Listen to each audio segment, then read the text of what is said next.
Good evening, ladies and gentlemen, and welcome to Vinny's Take. Tonight's a short one.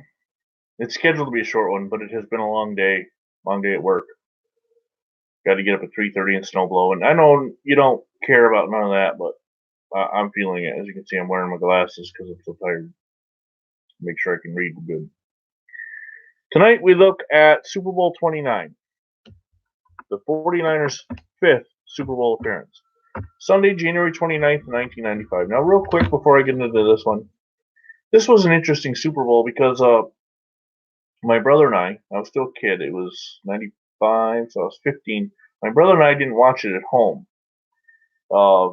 Nice old lady down the street owned a lodge. She invited us over to watch the game because where we lived, we didn't have cable, and we didn't get ABC. Didn't come in that well. So we got NBC and maybe CBS. Once in a while we get ABC or PBS depending on the weather. But it was there in the middle of the Adirondacks, right in the deepest, darkest part of the woods there, and we didn't get cable. So ABC wasn't that good, and it was hard to watch, hard to make sure that we have footage. So we went to her house, watched the game there. I didn't record the game live like I would normally because she didn't have VCR. I would get the game a couple years later while working at Burger King.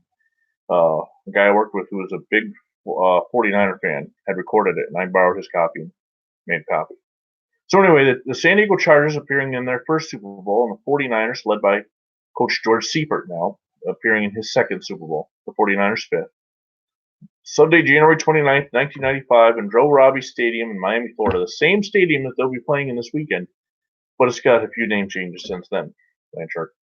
In front of 74,107 fans with a 7 o'clock kickoff.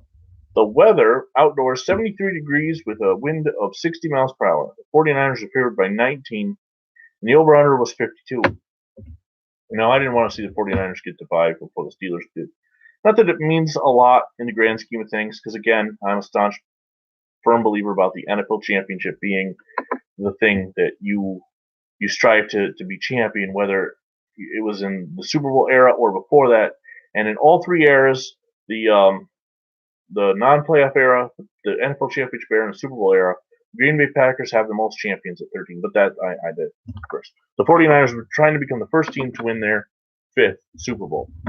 Scoring. In the first quarter, Jerry Rice caught a 44-yard pass from Steve Young. Doug Bryan hit the extra point, and the 49ers led 7-0. Then Ricky Watters caught a 51-yard pass from Steve Young. Doug Bryan hit the extra point, and the 49ers led 14-0.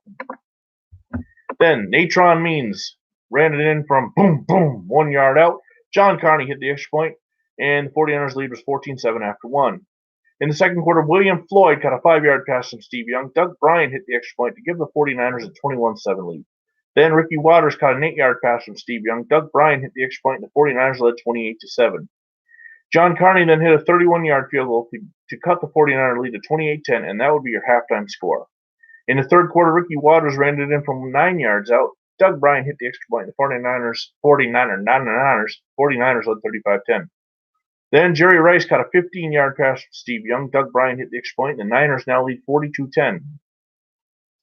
Andre Coleman returned a kickoff 98 yards for a touchdown, and Mark Say caught the 2-point conversion pass from Stan Humphries to cut the 49er lead to 42-18. But at 2 points, it was really doing something there. But it was the first 2-point conversion in Super Bowl history, so whatever. Then in the fourth quarter, Jerry Rice caught a 7-yard pass from Steve Young. Doug Bryan hit the extra point, and the 49ers led 49-18. Finally, Tony Martin caught a 30-yard pass from Stan Humphries. Alfred Papunu caught the 2-point conversion pass from Stan Humphries, and the final score was San Francisco 49, San Diego 26. So the 49ers scored 49 points. Your MVP, Steve Young, was 6 Super Bowl touchdown passes.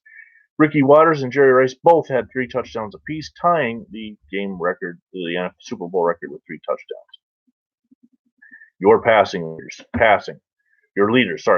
Steve Young, 24 of 36, 325 yards, 6 touchdowns, sacked 3 times, lost 15, had a QB rating 134.8. I don't know what his QBR is because ESPN makes that stat up.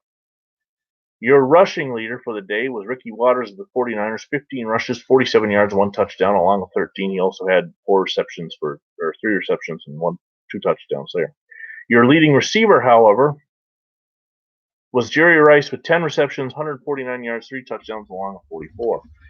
On defense, Toy Cook of the 49ers had 1 interception from 1 yard. Eric Davis of the 49ers had 1 interception, no yards. Deion Sanders had 1 interception, 15 yards. Sacks, Dana Stubblefield got 1. Dennis Brown and Tim Harris combined for 1. And fumble recovery, Lewis Bush of the Chargers recovered 1. And that would be your defensive stats. So the 49ers get to 5-0 in Super Bowl history, winning their 5th Super Bowl in their 5th appearance. And the San Diego Chargers, doesn't matter. They're not in the playoffs now. But, all right. So that's a look at previewing the upcoming Super Bowl. I want to say something. I'm going to go off topic a little bit here, and I want to talk about. Last night, I brought up Kobe Bryant beforehand, and obviously he was trending. His death is just tragic. People are mourning in their own way. Now, there's also a sect of people out there that are upset that Kobe Bryant is trending because he's a celebrity and fast. Why do we get upset? Why do we get mad at things we cannot control? You cannot control what other people do or say with their social media. You cannot force somebody to feel sorry for somebody else if they don't know them or want to. Somebody somewhere must have been so upset about people mourning Kobe Bryant that they went and found an equally or more tragic story and shared it without even looking into it. A tragedy of 30 Marines killed in a helicopter crash. And the date on it said January 26th. So obviously a very big tragedy. But it was January 6, 2005. And I know I'm not doing any better by bringing it up here either. But man, those poor family members have been through hell. They lost their sons, their daughters. Well, I don't know. There were women involved, but their sons, their nephews, their brothers, their cousins, their boyfriends, husbands, whatever. And every year on January 26th, the anniversary is brought up. So why get it trending? If you're upset because somebody else is upset over somebody passing, just let it go. Just take Elsa's advice and let it go. All right, I won't say that. But this is America, right? The red, the white, the blue, land of the free, home of the brave. We're allowed to make our own choices. And if you don't agree with somebody else's choices, then just keep on scrolling.